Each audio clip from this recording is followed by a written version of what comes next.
Bonjour, bienvenue dans cette série de vidéos consacrée à la thérapie holistique. Aujourd'hui, on voit le plan émotionnel. Alors, le plan émotionnel, c'est le siège de nos émotions et de nos ressentis. Et nos émotions, en fait, c'est notre boussole intérieure, c'est ce qui nous donne une direction. C'est ce qui nous indique qu'est-ce qui est bon ou qu'est-ce qui est mauvais pour nous. Et on a non pas 2, non pas 4, non pas 6, mais 8 émotions de base. J'aime bien utiliser cette approche de l'analyse transactionnelle qui considère nos émotions en 8 catégories. En fait, on a 2 pôles. On a le pôle des émotions agréables et le pôle des émotions désagréables. Parce qu'il n'y a pas d'émotions positives ou négatives. Chaque émotion a une fonction, un sens dans notre vie. Elle nous donne une information. Voyons les émotions agréables. La joie, le désir, l'amour et la sérénité ou la paix. Et les émotions désagréables qui sont la peur, la colère, la tristesse et le dégoût.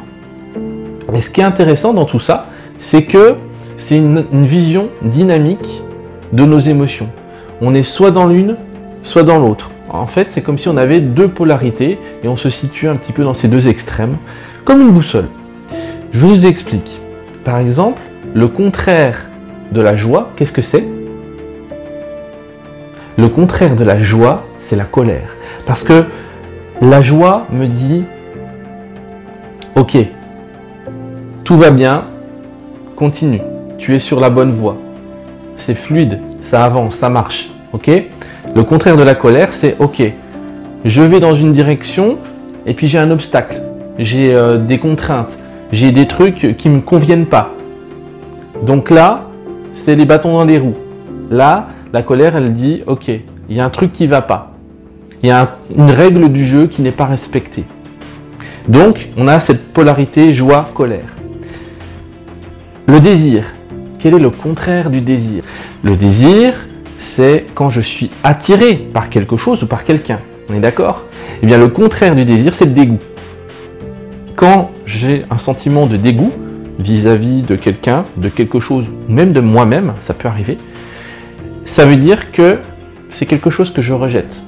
C'est quelque chose que je ne veux pas avoir. Ok? C'est évident ce que je vous dis, hein, mais voilà, les émotions, j'essaie de vous les traduire en mots parce que c'est vachement important pour la suite. Quel est l'opposé de l'amour? Alors l'amour, émotion agréable, c'est quoi l'opposé de l'amour à votre avis? L'opposé de l'amour, c'est la tristesse. Parce que la tristesse témoigne d'un manque, un vide. Hein, quand on perd quelqu'un ou quelque chose, on ressent de la tristesse. Et la tristesse nous dit, il te manque quelque chose d'important dans ta vie. Et l'amour, c'est quoi? C'est je me sens plein, je me sens rempli. D'accord? Donc c'est pareil, l'amour, c'est comme la joie. Elle vous dit, oh, c'est bien, tout va bien, mais avec cette sensation de plein, de plénitude. Vous voyez? Et quel est le contraire de la peur? Le contraire de la peur, c'est la paix. La paix ou la sérénité, quand je suis serein, sereine, c'est-à-dire je me sens en sécurité en fait. On pourrait dire aussi, je me sens en confiance.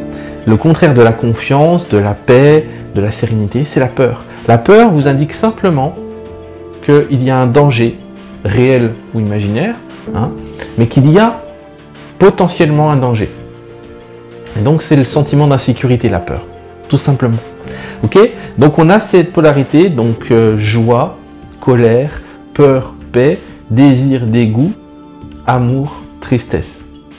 Et je vous rappelle que un mélange d'émotions, ça va créer ce qu'on appelle une humeur.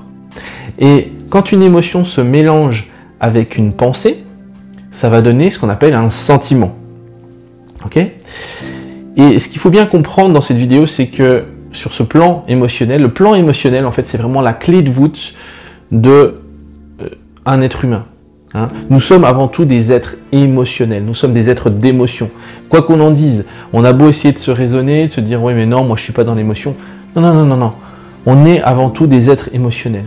D'ailleurs, essayer de raisonner quelqu'un qui est dans l'émotion. C'est pas possible. Quelqu'un qui est dans l'émotion, on ne peut pas le raisonner. Regardez le cas des phobies. Regardez les cas des troubles du comportement. Tout ça, c'est des troubles qui font que on est focalisé sur le plan émotionnel et que le plan qui est au-dessus, donc qui est le plan mental, on a beau essayer de se raisonner, on a beau essayer de se dire que c'est pas grave, que c'est pas dangereux.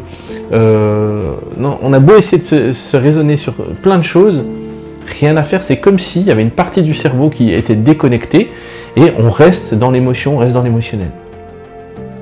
Donc c'est impossible de se raisonner, d'accord?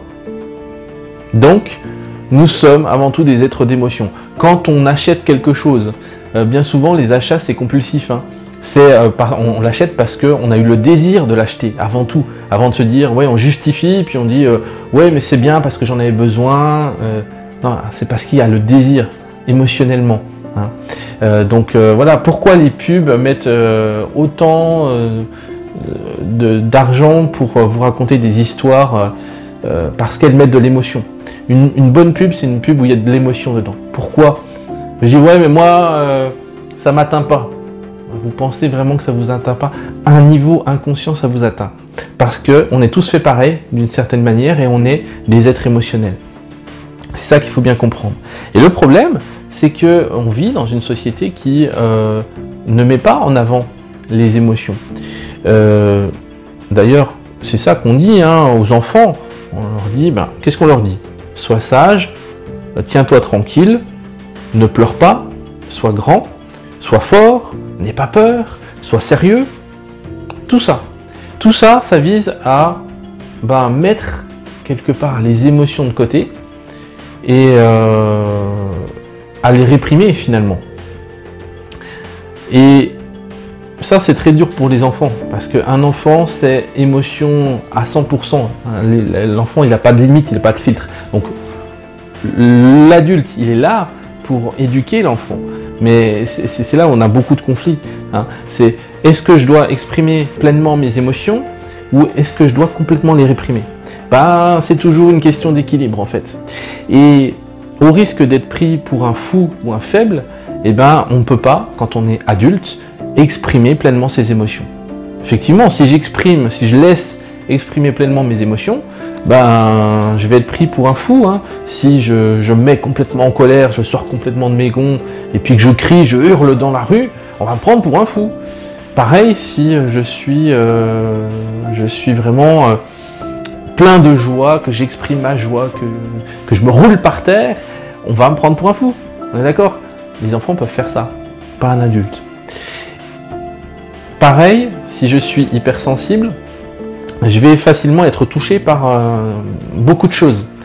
Et c'est pas bien vu de pleurer en public, parce que c'est pris pour un signe de faiblesse.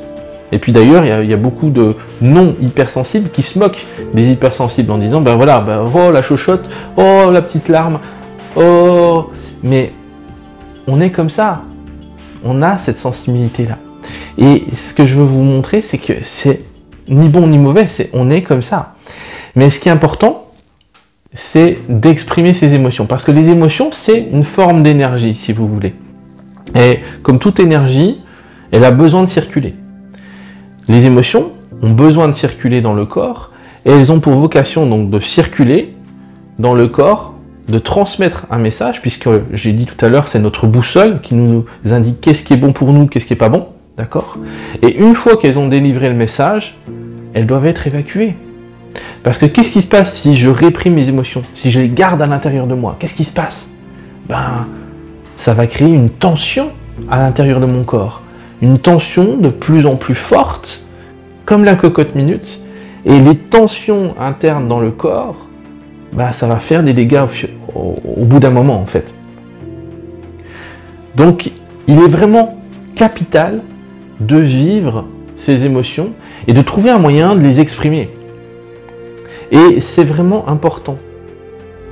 Parce que qu'est-ce qui se passe si je garde mes tensions dans le corps?